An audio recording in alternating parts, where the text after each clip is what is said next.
V Novi Sloveniji smo razočarani, ker minister Svetlik ni upošteval naših pripomb pri izboljšavi družinskega zakonika. Kot veste, v Novi Sloveniji nasprotujemo izenačitvi zakonske zveze z izenačitvijo istospolnih partnerstev, seveda predvsem zaradi tega, da bi ti istospolni partnerstvi lahko posvajali otroke. Ker menimo, da to ni v korist otrok, zato Nova Slovenija v tej točki tudi najbolj nasprotuje.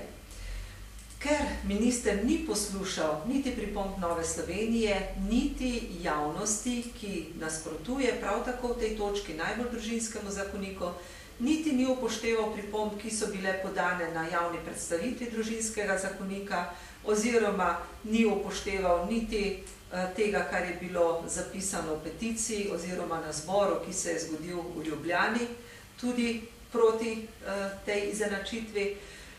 Zaradi tega bo Nova Slovenija pozvala najprej vse ministre, da vendarle prisluhnejo javnemu mnenju in našim pripombam in spremenijo družinski zakonik. Ukolikor bo šel družinski zakonik nespremenjen v državni zbor, bomo pozvali vse poslanske skupine, da ga bodisi zavrnejo, bodisi dopolnejo z ustreznimi dopolnili. Ukolikor tudi to ne bo spremenilo državnega zakonika, pa se bomo povezali s civilno iniciativo in zbirali podpise za referendum.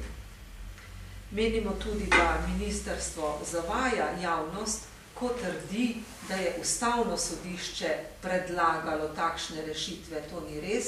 Ustavno sodišče je odločilo samo v zvezi z dedovanjem istospolnih partnerjev. In tukaj se v Novi Sloveniji strinjamo, da je v tej točki potrebno izboljšati zakon o registraciji istospolnih partnerjev in zaradi tega ni potrebno spreminjati definicije družine in to zapisati v družinski zakonik. In mi imamo tudi odgovor Ministrstva za družino, delo, družine in socialne zadeve, kjer sami pravijo, da oni ocenjujejo, da bi Ustavno sodišče tudi v tej točki reklo, da je treba izboljšati stvari. Ocenjujejo, torej po njihovi oceni. Ustavno sodišče pa ni zapisalo, da je potrebna redefinicija družine.